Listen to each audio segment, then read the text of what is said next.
this, and if you'll bear with me, it's got two elements, but I think they're both important. First one is a question about the government's policy on where the costs of immigration should fall. So by that I mean if a person moves to the UK, for example, the employer pays a significant cost in terms of fees.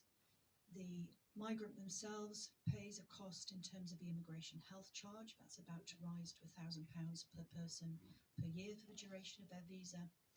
And then the government derives revenue because it gets the entry clearance fees. In the Isle of Man, all of those costs fall on the taxpayer.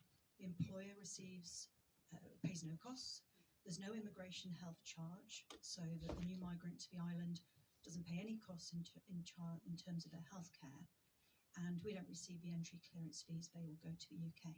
So at present, as I understand it, we're issuing about 100 visas a week. Since Q1 2021, we've issued about 4,000 visas, all coming to the Isle of Man. On that trajectory, we're probably running a little bit hot. We're likely to issue around 19,000 visas by 2037, and that's excluding anyone who's coming just straight from the UK or who's a British citizen and doesn't need a visa.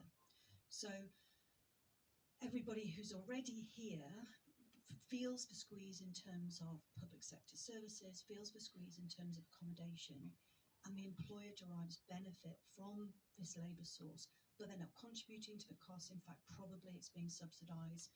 They get the NI holiday, they get grants. So that's the first part. Is that our policy? We're happy for the general taxpayer to cover the costs of that. And the second one is probably more important, but I've just had a very harrowing morning dealing with a group of migrants through a translator who have been brought to the island under some very, very dubious employment practices. They came in to do a job, they're doing something different, they're having deductions from their wages, they are living in bunk beds in shared accommodation, they're being moved from accommodation. And we have opted on the island, within the Common Travel Area framework, for very, very light touch regulation on employers. There's very little we can do. The burden falls on the migrant. And these people are being threatened that if they speak out, if they contact anybody, then they won't be able to stay, they'll be shipped back and it will have a negative impact on them. So what are we doing for ensuring that vulnerable people are not exploited? Because we don't have the modern slavery legislation, we don't really have anything that obliges employers to do anything outside general employment law, and there are some very dubious practices going on. And also that employers pay a fair share when they derive benefit from immigration. Right, so I'm actually really disappointed to hear that. I mean, that is not something that I want to endorse in any way, and I would like to know more about that. I mean, I think interestingly enough, I'm aware, of course, that we have international individuals who come to the island and under perfectly legitimate programs and under perfectly legitimate visas. I think, for example, I'll take the Filipino community. I hope you're not talking about Filipinos because oh, you are. Well, in that case, I'm even more concerned because I mean we had the embassy over 6 months ago, and actually one of their reasons for coming over was to make sure, as they do, because a lot of Filipinos fill a number of vacancies across the United Kingdom, particularly in the healthcare sector. As we know, I think we've got about 900 in our own national health service at the moment, doing hugely valuable work and covering vacancies for which we just can't find that local staffing. So my commitment is one, I would like to know more about that, and if there is a problem, then I think we need to look at it, and I'd like to know what we're doing about it, because that's clearly a concern. Right, to hear that today. The second issue, and I think there is a bigger, broader discussion for us around immigration, the impact of it, and the costs of it as well. I mean, I think if we are pursuing this again, quite ambitious economic strategy.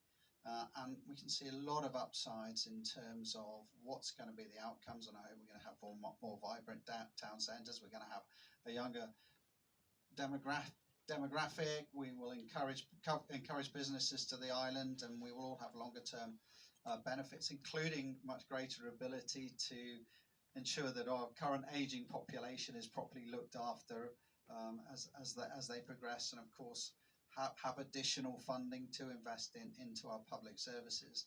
Nevertheless, we all know there's potential complications around that. One of those complications is making sure actually that we do end up with the right result from what we're actually hoping to do, because if we get to the end of the program and find actually the balance of demographics hasn't really changed, because we don't have any real barriers to how people come to the Isle of Man at the moment, other than just that sort of visa process, if you like, because if you're living in the UK, you can just come across. And I think there's there is some protection in place, but of course there is also a risk that the island's taxpayers pick up the cost from some of those entry points. I think we have got that on the sort of radar as a proper policy discussion point at the moment.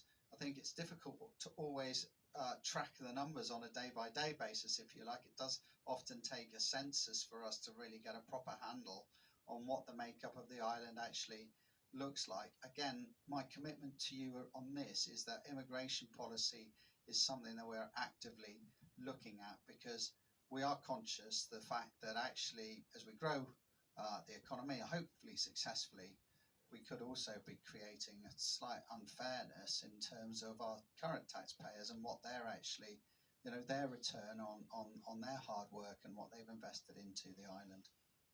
Okay, I've got one more here. You said another 10 minutes and this has to be the last one. So is there an opportunity to address the demographic challenge by looking at the productivity and contribution of active older residents?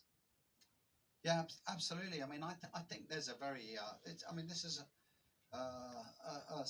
something I hope for all of us, because I mean, it's not just on the Isle of Man, but clearly we do have challenges around the makeup and availability of the workforce. And certainly my message has been to try to encourage employers to look at more flexible ways of attracting staff in, to look actually at the older workforce, but also part of that is making sure that people do have those skills availability. We've just created a new skills board to try and ensure actually that our primary focus in terms of skills development is there. A lot of that is focused around, of course, the need for youngsters to train into respective areas, but also part of that emphasis should also be on the older workforce as well, and making sure that they too have opportunities to retrain and to come into the workforce. So absolutely, this shouldn't just necessarily be a one solution. We should be looking across all the options to ensure that we are fulfilling the need. And listen, older workers bring a huge amount both of experience and maturity into jobs. I'm a big fan of it, but often some of them do need some more flexibility in the way that they are undertaking their duties. So yes, it certainly needs to be a core part of our thinking, and indeed is part of our thinking, because we're trying to make sure that our college courses, our training courses are available to everybody across society.